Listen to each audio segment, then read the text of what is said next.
हेतु सर्व सिद्धे ध्रुव ममल मणो वमं गदिं पत्ते वोच्छामि समय पाहुड़ मिणमो सुद केवली भणिदम। पंच परमेष्ठी भगवान की जय हो। समयसार जी महान ग्रंथादिराज का हम आश्रवाधिकार पढ़ रहे हैं। पिछली ज्ञानशाला की कक्षा में हमने समझा था जो सम्यक दृष्टि जीव हैं वह नूतन कर्मों का बंध नहीं करता। यहाँ सम्यक दृष्टि से तात्पर्य वीतराग सम्यक दृष्टि ग्रहण करना है, जो शुद्धोपयोग में लीन है, जो राग द्वेष से रहित हैं, राग द्वेष मोह जिनके नहीं हैं, ऐसा वह जीव नवीन कर्मों का बंध नहीं करता है। उसको उसी बात को आचार्य भगवान अगली गाथा में यहाँ समझा रहे हैं कि जिस प्रकार पेड़ से टूट जाने के पश्चात वह जो फल है वह पुनः पेड़ में नहीं बंधता है, पेड़ को प्राप्त या पेड़ से संबंध को प्राप्त नहीं होता है, ठीक उसी प्रकार वह जो कर्म हैं वो उदय में आने के बाद में उस आत्मा के साथ पुनः नहीं बंधते हैं। आइए हम समझते हैं गाथा क्रमांक 175। पक्के फलम मि पड़ि दे, पक्के फलम मि पड़ि दे, जहण फलम बज्जदे पुणो विंटे, जहण फलम बज्जदे पुणो विंटे, जीवस कम भावे, जीवस कम भावे, पड़िदेण पुणोदय मुवेहि, पड़िदेण पुणोदय मुवेहि। फिर से पड़िदेण पुणोदय मुवेहि, पड़िदेण पुणोदय मुवेहि। बोलिए पक्के फलम मि पड़िदे, जहण फलम बज्जदे पुणो विंटे, जीवस कम भावे, पड़िदेण पुणोदय मुवेहि। पक्के फलम मि पड़िदे, जहण फलम बज्जदे पुणो विंटे, जीवस कम भावे, पड़िदेण पुणोदय मुवेहि। आइए गाथा का अर्थ समझते हैं। पक्के फलम मि पड़िदे, पक्के अर्थात पक जाने पर, पके हुए, फलम में अर्थात फल के। जब फल पक जाता है तब पकने के पश्चात पड़िदे अर्थात गिरने पर, गिर जाने पर, डाल से फल पक गया और पकने के कारण से वह नीचे गिर गया।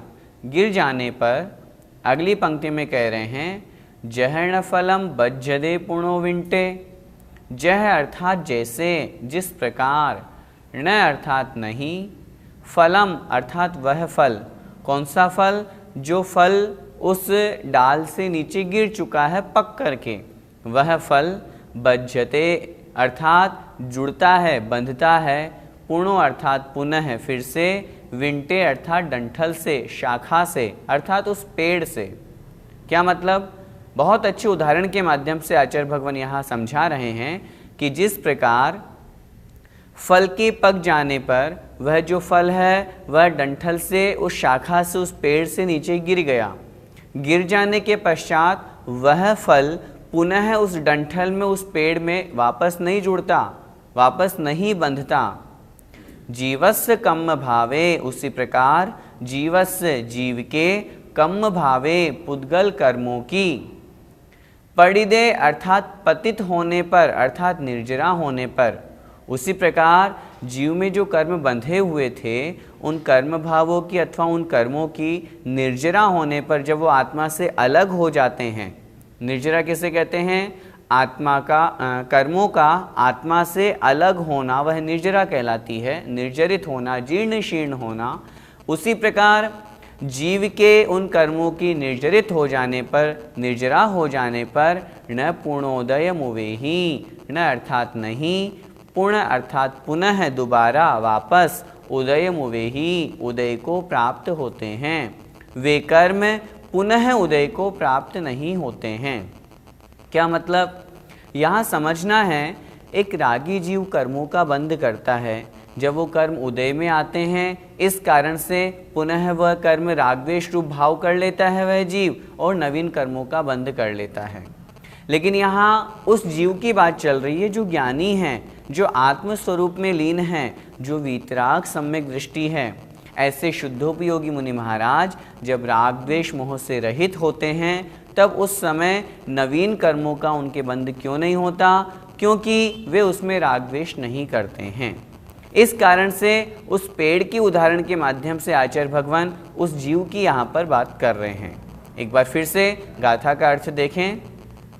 पक्के फलम में पड़िदे, अर्थात पके हुए फल के, पड़िदे अर्थात गिर जाने पर, गिरने पर, छूटने पर, जह जिस प्रकार न फलम बज्जदे पुणो विंटे, वह जो फल है वो पुनः फिर से विंटे न बज्जदी, अर्थात उस शाखा से, उस पेड़ से नहीं बंधता है। उसी प्रकार जीवस्य कर्म भावे पड़िदे, जीव के जो कर्म भाव है वो निर्जरित हो जाने पर, निर्जरा हो जाने पर, न पुणोदय मुवेही, वह जो कर्म हैं वो पुनः उदय को प्राप्त नहीं होते हैं। जब उदय को प्राप्त नहीं होते मतलब जब बंध को प्राप्त नहीं हुए तो पुनः उदय को प्राप्त कैसे होंगे? अर्थात उस जीव के उन कर्मों के उदय होने पर, कर्मों के निर्जरित होने पर, राग द्वेष मोह के अभाव के कारण से वह नवीन नूतन कर्मों का बंध नहीं करता। गाथा का भावार्थ देखें। जैसे पके हुए फल के अर्थात वृक्ष से गिरने पर वह फल पुनः डंठल से नहीं जुड़ता, जहाँ से गिरा वहाँ से वह पुनः नहीं जुड़ता, उसी प्रकार जीव के पुद्गल कर्मों के निर्जरा होने पर पुनः वे उदय को प्राप्त नहीं होते हैं। भैया जी, यहाँ ज्ञानी जीव से क्या तात्पर्य है? ज्ञानी जीव अर्थात जो 3 प्रकार के विकल्पों से रहित है, राग, द्वेष और मोह, इन तीनों से जो रहित है, ऐसे वीतराग सम्यक दृष्टि जीव को यहाँ पर ज्ञानी कहा है। गाथा में जो बताया गया कि वह ज्ञानी जीव पुनः उन कर्मों को के उदय को प्राप्त नहीं करता है, अर्थात कर्मों का बंध नहीं करता है, तो वह कौन सा ज्ञानी जीव जो राग द्वेष और मोह से रहित है, वीतराग स्वसंवेदन से युक्त है, जो वीतराग सम्यक दृष्टि है। पिछली ज्ञानशाला में जो हमने सम्यक दृष्टि जो एक गाथा में शब्द का प्रयोग किया था आचार्य भगवान कुंद स्वामी महाराज ने, वहाँ पर सम्यक दृष्टि से तात्पर्य वीतराग सम्यक दृष्टि, जहाँ पर सम्यक दर्शन, सम्यक ज्ञान, सम्यक चारित्र तीनों एक हैं, अभेद रूप में हैं। ऐसे वीतराग सम्यक दृष्टि जीव को यहाँ पर ज्ञानी बताया है। क्यों उनके नवीन कर्मों का बंध या उदय नहीं होता है? क्योंकि वे राग द्वेष और मोह से रहित होते हैं। भैया जी, ऐसे जीव के निर्जरा की क्या विशेषता होती है? ऐसे जीव की निर्जरा की सबसे बड़ी विशेषता है, वह जीव संवर सहित निर्जरा करता है। निर्जरा 2 प्रकार की, सविपाक निर्जरा, अविपाक निर्जरा। निर्जरा सविपाक जो फल दे करके कर्मों का झड़ना है, वह कहलाती है सविपाक निर्जरा। अविपाक निर्जरा बिना फल दिए ही आत्मा से जो कर्म निकल जाते हैं, वे कहलाते हैं अविपाक निर्जरा। तात्पर्य यहाँ पर यह है, जो वह वीतराग सम्यक दृष्टि जीव जो उसने पूर्व में कर्मों का बंध किया था, उन कर्मों के बंध होने पर जब वो उदय में आते हैं, तब वह जो कर्मों की निर्जरा कर रहा है वो संवर सहित कर रहा है। संवर से तात्पर्य आश्रव से रहित हो करके, अब उसके नवीन कर्मों का आश्रव नहीं हो रहा। एक बहुत स्पष्ट से अच्छी तरह से समझिए, जीव ने परिणाम किए, उन परिणामों का निमित्त प्राप्त करके, राग द्वेष का निमित्त प्राप्त करके कर्मों का आना हुआ आत्मा में, कर्म बंधे, पुनः वो उदय में आए, परिणाम जीव ने किए उन कर्मों के उदय के अनुसार, फिर से कर्म बंध हुआ। इस तरह यह चक्र चलता आ रहा है। हम अनादिकाल से संसार में इसी कारण से परिभ्रमण कर रहे हैं। लेकिन जब वीतराग अवस्था को प्राप्त हो जाते हैं, उस समय कर्म तो उदय में आएंगे ही आएंगे, प्रति समय हमारे कर्म उदय में आते हैं। अब उसमें राग द्वेष और मोह का जब त्याग हो जाएगा, तो जो नवीन कर्मों का बंध है वो नहीं होगा, अर्थात उस जीव के संवर होगा। कर्म उदय में आए, निर्जरा कहलाई, अब उसके कर्मों का आश्रव नहीं हो रहा, इसलिए संवर कहलाया, इसलिए वो संवर सहित उस जीव के निर्जरा कहलाएगी। दूसरी बात, उसके सबसे बड़ा जो विशेष है या उस जीव के लिए विशेषता है, वह कर्मों के बंध और उदय से रहित होता है। अब उसके कर्मों का नवीन बंध नहीं होगा। जब नवीन बंध नहीं होगा तो उस निमित्त से जो बंध होने वाला था उसका उदय भी उस जीव के नहीं होता है। यही उस ज्ञानी जीव के कर्मों की निर्जरा की विशेषता है। भैया जी, रागी और विरागी के कर्मोदय में क्या अंतर है? रागी और विरागी के कर्मोदय में महान अंतर है। रागी जीव की हम बात करते हैं। रागी जीव की जब कर्म का उदय होता है तो वह तो राग द्वेष करता है, वह तो मोह करता है, और मोह राग द्वेष करने के कारण से वह पुनः कर्मों का बंध करता ही करता है। जहाँ पर जीव के साथ में राग द्वेष है, मोह है, कर्मों का उदय होने पर वह जीव तद्रूप परिणाम करेगा, उसके नवीन कर्म का बंध होगा। ये रागी जीव का लक्षण है।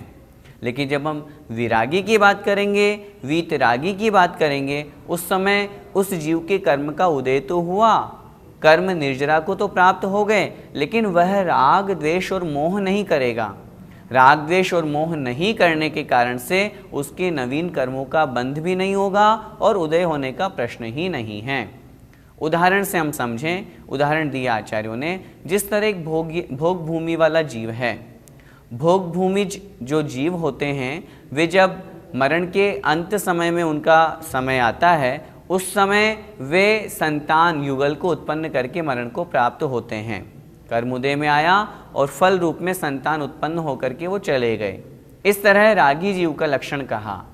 विरागी अथवा वीतरागी जीव नपुंसक के समान कहा। कर्म उदय में आया, निर्जरा होकर के समाप्त हो गया, अब नवीन पुनः उसकी संतान नहीं बनी, नवीन पुनः उसका कर्मबंध नहीं हुआ। क्यों? क्योंकि वह जीव राग द्वेष और मोह से रहित है। कहने का बहुत सीधा सा तात्पर्य है, 3 प्रकार के जो विकल्प आचार्यों ने यहाँ बताए हैं, जहाँ जीव के साथ में राग द्वेष और मोह रहेगा तब तक उसके नवीन कर्मों का बंध होता रहेगा, और जब यह रुक जाएगा अर्थात राग द्वेष मोह नहीं होगा तब उसके नवीन कर्मों का बंध नहीं होगा। हम सोचते भी हैं, जानते भी हैं, आश्रव 2 प्रकार का, सांप्रदायिक और ईर्यापथ। कर्मों का आश्रव तो 13वें गुणस्थान में भी है, सातावेदनीय का है, स्वीकार किया हमने, माना, लेकिन वो ईर्यापथ आश्रव है, एक समयवर्ती आश्रव है, उससे आत्मा का कुछ बिगाड़ होने वाला नहीं है। आत्मा का बिगाड़ होता है राग द्वेष और मोह से। इसीलिए 10वें गुणस्थान तक कषाय है। 10वें गुणस्थान तक के जीवों के लिए जो कषाय कही, जो आश्रव कहा, वो सांप्रदायिक आश्रव है। कषाय के निमित्त से वह आश्रव हो रहा है, इसीलिए वह संसार का निमित्त बनता है। इसलिए राग द्वेष और मोह से युक्त होकर के रागी जीव कर्मों का आश्रव करता है, और इनसे रहित होकर के वह विरागी होकर के, वीतरागी सम्यक दृष्टि होकर के नवीन कर्मों का बंध नहीं करता। आइए आचार्यश्री का पद्यानुवाद पढ़ते हैं। आ जा रहा उदय में फल दे तथापि, वो ही पुनः कर्म ना बंधता कदापि। लो वृक्ष से फल पका गिरता मही पे, जाके पुनः वह नहीं लगता वहीं पे। मही अर्थात भूमि पर, वह जो वृक्ष से वह फल गिरा वो पृथ्वी पर गिरा, लेकिन पुनः पृथ्वी से वह वृक्ष के ऊपर नहीं लगता। इस प्रकार अर्थ समझना चाहिए। अब इसी बात को और अधिक स्पष्ट करते हुए अगली गाथा में आचार्य भगवान जो ज्ञानी विरागी जीव होते हैं, वीतरागी जीव होते हैं, उनके नवीन द्रव्य आश्रव भी नहीं होता। उनके जो कर्म हैं वो कैसे होते हैं, किस प्रकार से होते हैं, वो बतला रहे हैं। देखें, पुड़वी पिंड समाणा, पुड़वी पिंड समाणा, पुवणि बद्धा दुपच्चया तस्य, पुवणि बद्धा दुपच्चया तस्य, कम शरीरेण दुते, कम शरीरेण दुते, बद्धा सव्ये विणाणिस्य, बद्धा सव्ये विणाणिस्य। बोलिए, पुडवी पिंड समाना पुव्वनिबद्धादुपच्चया तस्य कम शरीरेण दुते बद्धा सव्वे विणाणिस्य पुडवी पिंड समाना पुव्वनिबद्धादुपच्चया तस्य कम शरीरेण दुते बद्धा सव्वे विणाणिस्य। गाथा का शब्दार्थ से अर्थ देखें। पुढ़वी पिंड समाना, पुढ़वी अर्थात पृथ्वी, पिंड अर्थात पिंड ढेला, समाना अर्थात समान। पृथ्वी के ढेले के समान हैं अर्थात मिट्टी के ढेले के समान हैं। क्या? पूर्व निबद्धा, पूर्व अर्थात पहले, पूर्व में, निबद्धा अर्थात बंधे हुए, दू मतलब तो, पच्चया अर्थात प्रत्यय, प्रत्यय से तात्पर्य कर्म, तस्य मतलब उसके, उस जीव के। कौन से जीव के बात चल रही है? नाणिस्य अर्थात ज्ञानी जीव की। जो ज्ञानी है, विरागी है, वीतरागी है, राग द्वेष और मोह से रहित है, ऐसे उस जीव के पूर्व निबद्धा, पहले जो बंधे हुए प्रत्यय हैं, कर्म हैं, वे कैसे हैं? पुड़वी पिंड समाना, पृथ्वी के ढेले के समान हैं, मिट्टी के ढेले के समान हैं। जैसे मिट्टी का ढेला व्यर्थ है, किसी काम का नहीं है, उसी तरह उस जीव के पूर्व के बंधे हुए कर्म जो भी सत्ता में हैं, वो व्यर्थ हैं, किसी काम के नहीं हैं।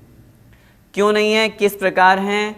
कम शरीरेण दुते, कम शरीरेण अर्थात कार्मण शरीर के साथ में, दु मतलब और, ते मतलब वे जो पहले बंधे हुए कर्म हैं वो किसके साथ में हैं? कम शरीरेण कार्मण शरीर के साथ में, बद्धा सव्वेवी बंधे हुए हैं, सव्वेवी अर्थात समस्त सभी। वे जो पहले बंधे हुए समस्त कर्म हैं, प्रत्यय हैं, वे पुद्गल कर्म कार्मण शरीर के साथ में बंधे हुए हैं। इस कारण से नाणिस्य ज्ञानी जीव के वे कर्म व्यर्थ हैं, मिट्टी के ढेले के समान हैं। क्या मतलब? तात्पर्य यहाँ पर आचार्य भगवान ये कह रहे हैं, जो जीव के साथ में कार्मण शरीर लगा हुआ है, जो पूर्व में कर्म बंधे, वे कार्मण शरीर के साथ में ही बंधे हुए हैं। आत्मा का एक में एक संबंध है, आत्मा का एक क्षेत्रावगाही संबंध है, संश्लेष संबंध है। जिस स्थान पर आत्मा है उस स्थान पर कार्मण शरीर भी है, उस स्थान पर कर्म भी है, लेकिन वे पूर्व में बंधे हुए जो कर्म हैं वो उस कार्मण शरीर से चिपके हुए हैं, कार्मण शरीर के साथ में हैं, इसलिए आत्मा का उससे कुछ बिगाड़ नहीं हो पा रहा है। क्यों नहीं हो पा रहा है? क्योंकि वह जो जीव है वो विरागता को प्राप्त हो गया है। जब वे कर्म उदय में आएंगे तो राग द्वेष मोह का अभाव होगा, इस कारण से वे कर्म अपना कुछ भी, उस आत्मा का कुछ भी बिगाड़ नहीं कर पाएंगे, नवीन कर्मों का बंध नहीं कर पाएंगे, नहीं करा पाएंगे। इस प्रकार समझ करके यहाँ पर उस ज्ञानी विरागी जीव की बात कर रहे हैं। एक बार फिर से गाथा का अर्थ देखें। पुडवी पिंड समाना अर्थात पृथ्वी के ढेले के समान, मिट्टी के ढेले के समान हैं। पूर्व निबद्धा पहले बंधे हुए, क्या? पच्चया अर्थात प्रत्यय, तस्य मतलब उसके, लास्ट में एक शब्द दिया नाणिस्य ज्ञानी के, तस्य नाणिस्य उस ज्ञानी के वे पहले बंधे हुए कर्म पृथ्वी के मिट्टी के ढेले के समान हैं। क्यों? क्योंकि कम शरीरेण सव्वेवी बद्धा, वे सारे के सारे जो कर्म हैं वे कार्मण शरीर के साथ में बंधे हुए हैं। गाथा का भावार्थ देखें। उस ज्ञानी के पहले अर्थात अज्ञान अवस्था में बंधे हुए सभी मिथ्यात्वादी जो द्रव्य हैं, प्रत्यय अर्थात कर्म हैं, वे तो पृथ्वी के ढेले के समान हैं, अर्थात अकिंचित कर है। जैसे पृथ्वी का ढेला, मिट्टी का ढेला किसी काम का नहीं है, उससे हमारा कुछ भी बिगाड़ नहीं होने वाला, वो व्यर्थ है, उसी प्रकार वे कर्म भी व्यर्थ हैं। और वे अर्थात अपने पुद्गल स्वभाव से कार्मण शरीर के साथ में बंधे हुए हैं। भैया जी, वीतराग सम्यक दृष्टि जीव के कर्मों को पृथ्वी के पिंड के समान क्यों कहा? पृथ्वी का पिंड से तात्पर्य मिट्टी का ढेला। जैसे मिट्टी के ढेले का क्या कोई प्रयोजन होता है, उसका क्या अर्थ निकलता है, क्या उसकी कोई सार्थकता होती है? कुछ नहीं, वो व्यर्थ होते हैं। उसी प्रकार वीतराग सम्यक दृष्टि के सत्ता में जो कर्म हैं वो किसी काम के नहीं हैं। काम के इसलिए नहीं हैं क्योंकि जब वो कर्म जब उनकी स्थिति समाप्त होगी, जब वो निर्जरा को प्राप्त होंगे, तब उस जीव को न राग करना, न द्वेष करना, न मोह करना। जब ये तीनों नहीं करना तो उस जीव के नवीन कर्मों का बंध नहीं होगा। कर्मों का काम क्या, पुनः नवीन कर्मों का बंध करना, लेकिन उसमें निमित्त क्या बनेगा, जीव के राग द्वेष और मोह। लेकिन जब वह जीव राग द्वेष और मोह से रहित हो गया, वीतरागी हो गया, तब उसके वे सत्ता में पड़े हुए कर्म भी उदय में जब आएंगे तो मिट्टी के ढेले के समान हैं, अर्थात व्यर्थ हैं, ऐसा समझना चाहिए। भैया जी, ये कर्म आत्मा से कैसे बंधते हैं? पुद्गल की 23 प्रकार की वर्गणाएं होती हैं। उन 23 प्रकार की वर्गणाओं में से एक वर्गणा होती है कार्मण वर्गणा। ये पुद्गल का स्वभाव है। कार्मण वर्गणा का क्या स्वभाव है, क्या अर्थ है? जब भी कोई जीव राग द्वेष करेगा, मन वचन काय के निमित्त से उसके आत्म प्रदेशों में परिस्पंदन होगा, वे कार्मण वर्गणाएं कर्म रूप में परिणत हो जाती है। कर्म रूप में परिणत होकर के आत्मा के साथ में उनका संबंध बन जाता है। आपने प्रश्न पूछा ये कर्म कैसे बंधते हैं, उत्तर यही होगा, कार्मण वर्गणाएं जब कर्म रूप में परिणत हो जाती है वही बंध हैं। वो किस कारण से होता है? जीव के राग द्वेष आदि विकारी भावों से, आत्म प्रदेशों में परिस्पंदन के कारण से। जीव के कर्मों के बंधने का मुख्य निमित्त है कषाय और योग। 10वें गुण स्थान तक कषाय के निमित्त से और योग के निमित्त से वह जीव कर्मों का आश्रय करता है। कषाय के निमित्त से आश्रय करने के कारण से वह जीव संसार में परिभ्रमण करता है। क्यों? उसके साथ में राग द्वेष और मोह जुड़ा हुआ है। राग द्वेष मोह ये कषाय ही तो है। जब वह इनसे रहित हो जाता है, मात्र योग के निमित्त से जो 11वें, 12वें और 13वें गुण स्थानवर्ती जो मुनि महाराज हैं, उनके जो आश्रय हो रहा है, उनके जो कर्मों का बंध हो रहा है, वो एक समयवर्ती है, उससे आत्मा का कोई भी अहित नहीं होता है। इसीलिए यहाँ पर कर्मों का बंध हमें समझना है तो राग द्वेष मोह मुख्य भाव हैं, उनके साथ में आत्मा का परिस्पंदन योग के निमित्त से हुआ। जो कार्मण वर्गणाएं हैं वो कर्म रूप में परिणत हुई और कर्म रूप में परिणत होकर के आत्मा के साथ में एकमेक हो गई। एकमेक दूध और पानी के समान, दोनों जो मिल जाते हैं, अलग अलग नहीं हैं। आचार्यों ने आत्मा का और कर्म का कैसा संबंध बताया? संश्लेष संबंध बताया। ऐसा नहीं है जिस तरह किसी गाय के गले में रस्सी लटकी हुई हो, नहीं, वो संबंध आत्मा और कर्म का नहीं होता है। हमारे यहाँ संबंध बताया संश्लेष, एक क्षेत्रावगाही संबंध। जिस प्रदेश पर आत्मा, उस प्रदेश पर कर्म का परमाणु, कार्मण वर्गणा कर्म, ये है, दोनों एक क्षेत्रावगाह संबंध वाले हैं। इस प्रकार कर्मों का बंध होता है। भैया जी, एक जीव के साथ कितनी वर्गणाएं जुड़ी हुई हैं? 3 अपेक्षा से हम विचार करते हैं, बंध, उदय और सत्व। बंध की अपेक्षा से चर्चा करें, एक जीव के साथ में एक समय में समय प्रबद्ध वर्गणाएं बंध को प्राप्त होती हैं। उदय की बात करें, एक जीव के साथ में प्रति समय समय प्रबद्ध वर्गणाएं कार्मण वर्गणाएं उदय को प्राप्त होती है और निर्जरा को प्राप्त होती है। सत्ता में कितनी रहती है? प्रति समय जीव के जोड़ गुणित क्रम से गुणित करने पर जोड़ गुणित हानि से गुणित समय प्रबद्ध वर्गणाएं उस जीव के साथ में सत्ता में हमेशा रहती है। ये कितना होता है? यह अनंतानंत होता है। क्या मतलब? तात्पर्य यह है, आत्मा के साथ में जो कर्म जुड़े हुए हैं ये एक क्षेत्रावगाही हैं। कार्मण शरीर और आत्मा एक क्षेत्रावगाही है, दोनों एक स्थान पर रहते हैं। पूरे तीनों लोकों में कार्मण वर्गणाएं ठसाठस भरी हुई है, सभी जगह अनंतानंत जीव है। प्रत्येक जीव के एक प्रदेश पर अनंतानंत कार्मण वर्गणाएं कर्म रूप से विद्यमान हैं, प्रत्येक प्रदेश पर हैं, जैसे जीव के असंख्यात प्रदेश। तो इस प्रकार वह जो जीव है ये कर्मों से घिरा हुआ है, कर्मों से बंधा हुआ है। लेकिन जब यही जीव विरागता को ज्ञानपने को प्राप्त हो जाता है, आत्म स्वभाव को प्राप्त हो जाता है, वीतराग सम्यक दर्शन को प्राप्त कर लेता है, तब वह जीव नवीन कर्मों का बंध नहीं करता।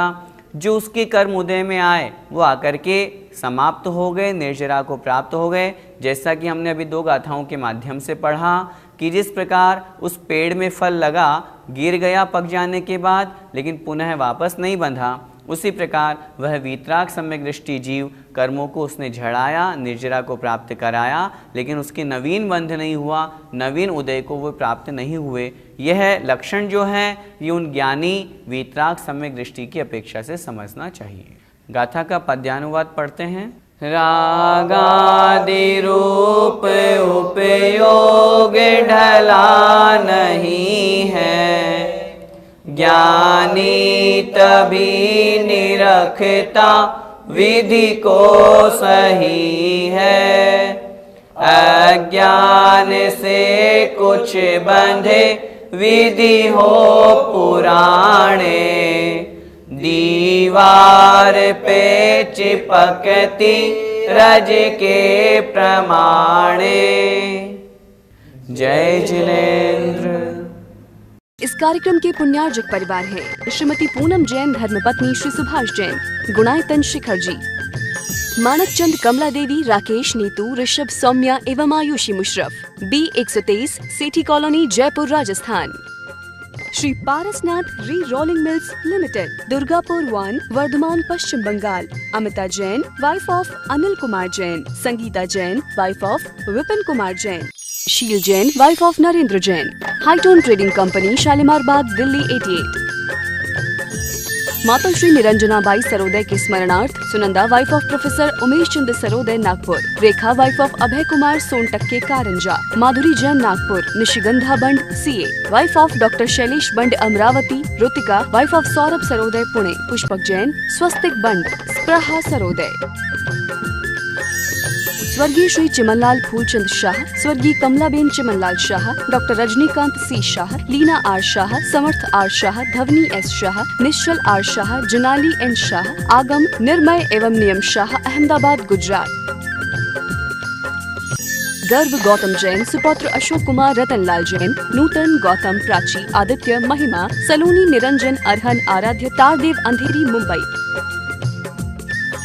श्रीमती संतोष C सिंघई, श्रीमती वर्षा आलोक जैन, श्री आलोक जैन, कुमारी त्रिशला जैन, कुमारी अनमोल अग्रवाल।